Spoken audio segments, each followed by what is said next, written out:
हनुमंते नमः। दर्शकगण, मैं आचार्य सत्यानंद। दर्शकगण, আপনাদেরকে অনেকবার বলেছি, মানুষকে জর্জরিত করে দেয় একটা ভুল, বাস একটা ভুল। একটাই কারণ, পুরুষকে কমজোর করে দেয়, শক্তিবিহীন করে দেয়।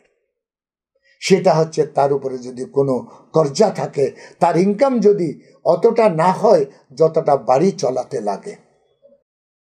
10 টাকা যদি কম হয়, তাহলে 10 টাকার চক্রবৃদ্ধি বৃদ্ধি হয়ে আপনাকে জর্জরিত করে ভিখারি বানিয়ে দেয়।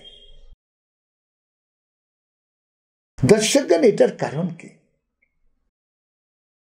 100% পরিশ্রম করা সত্ত্বেও, খুব নিয়মিত থাকা সত্ত্বেও, খুব সামলে থাকা সত্ত্বেও মানুষ কর্জদার কেন হয়? আর এর থেকে বাঁচার সহজ উপায় কি? সহজ উপায়টা টোটকা। কি টোটকা আছে? দর্শকগণ, আজকে আপনাকে একটা हैरत अंगेज টোটকা বলবো, শুনবেন। কারণ আমি জানি যতগুলো লোক আমার প্রোগ্রাম দেখছে, কোথাও না কোথাও কিছু না কিছু জায়গায় সে কর্জাই আছে। কর্জ একটা এমন ভয়াবহ জিনিস, বলা হয় এটা একটা রোগ। ইএমআইও একটা কর্জা। বিদেশ থেকে যখনই এসেছে, ভারতবর্ষের প্রত্যেকটি লোককে কর্জদার বানিয়ে দিয়েছে ইএমআই। এখন তো আরো ভয়াবহ হয়ে গেছে। আপনি মোবাইলও ইএমআই দিয়ে কিনতে পারেন। এখান থেকে তো কর্জা শুরু। আপনি জানেন না, ইএমআই দিয়ে কিনলে ওই জিনিসটার দাম কগুণ বেড়ে গেল? জানেন না আপনি? দর্শকগণ, কর্জা কেন হয়? কোন গ্রহ, কি ব্যবহার, কি অদ্ভুত কায়দার জন্য আপনি কর্জদার হচ্ছেন? দর্শকগণ, শাস্ত্রে বর্ণিত আছে, শুনুন। কর্জা যদি আপনি মঙ্গলবারে নেন, কাউর থেকে 10 টাকাও নেন, ওটা 100 গুণা হয়ে আপনার নানা জায়গায় আপনাকে কর্জদার করে দেবে। যে রেশন আপনি পয়সা দিয়ে কিনে আনতেন, সেটা ক্রেডিট হয়ে যাবে যদি মঙ্গলবারে কোনো জায়গায় আপনি একটুকু ধার করেন। মারাত্মক, একটা মারাত্মক জিনিস। ধারের সাথে মঙ্গলবারের একটি অদ্ভুত, কারণ ধার হচ্ছে রাহু আর মঙ্গলবার হচ্ছে মঙ্গল, ছন্ন ছাড়া দোষ। মঙ্গলবার মঙ্গল আর ধার হচ্ছে রাহু। রাহু আর মঙ্গল মিললে বলা হয় ছন্ন ছাড়া দোষ। এই ছন্ন ছাড়া দোষের শিকার হয়ে যাবেন যদি আপনি মঙ্গলবারে কর্জা করেন। তারপরে বলছে সব থেকে যে আরো একটা ইম্পর্টেন্ট, বলছে অন্য কাউর বস্ত্র, জামা কাপড়, আপনার দাদা, ভাই, চাচা, মামা, কাকা, তার থেকে যদি তার জামা পরা যদি আপনি পড়েন, আপনাকে শোষিত করে দেবে গ্রহরা। আপনার নিজের জামা যদি ঘামে পরিপূর্ণ হয়, আমরা কেন ভিতরে গেঞ্জি পরি? যাতে জামাতে ঘাম না লাগে।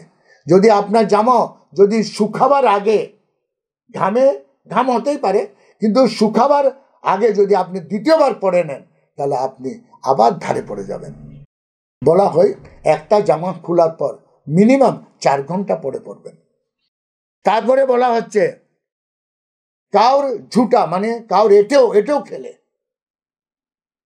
যার জন্য কুল্লাড মানে ভাড়ে আমরা চা খাই, যদি কাউর এটেও খান, তাহলে আপনি ধারে পড়বেন। অদ্ভুত জিনিস। তারপরে বলছে কাউর বাড়িতে আপনি যদি যান, কাউর বাড়ি গেছেন, আপনার শখ, আপনার বন্ধুর বাড়ি, আপনি কোনো জিনিস না বলে নিতেই পারেন। একটি ভদ্রমহিলার লিপস্টিক চুরি করার শখ ছিল। যদি কাউর বাড়িতে গিয়ে কোনো ছোট মোটো জিনিসও যদি আপনি না বলে চুরি করেন, তাহলে বলা হচ্ছে জ্ঞাতে এটা চোর, ধারে পড়ে যাবেন। আর ভয়ানক ধার, কারণ প্রত্যেকের বাড়িতে বাস্তু দেবতা থাকে, সে আপনাকে কর্জদার বানিয়ে দেবে। শ্বাস নিতে পারবেন না। দেখেছেন চোরদের স্থিতি কি হয়? বাড়ির থেকে যারা চুরি করে পা রগড়িয়ে রগড়িয়ে শেষকালে রোগে গ্রস্ত হয়ে ট্রিটমেন্টের পয়সা না পেয়ে মারা যায়। কোনো চোরের জীবন দেখবেন, যদি আপনার পরিচিত কোনো চোর থাকে তার শেষ জীবনটা দেখবেন, বিছানা থেকে সে উঠতে পারে না, কারণ বাস্তু দেবতার অভিশাপ।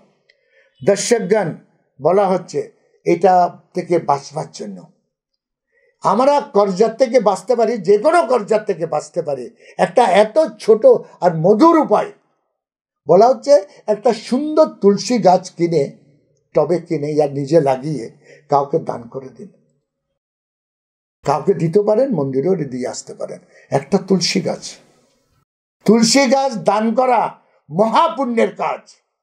এর থেকে আপনি যদি 1 কিলো সোনাও দান করেন, যে পুণ্য পাবেন না একটা তুলসী গাছ যদি আপনি দান করেন। কারণ তুলসী গাছ কোনো গাছ নয়, দেবী লক্ষ্মীর বাস্তব রূপ, নারায়ণের আশীর্বাদ।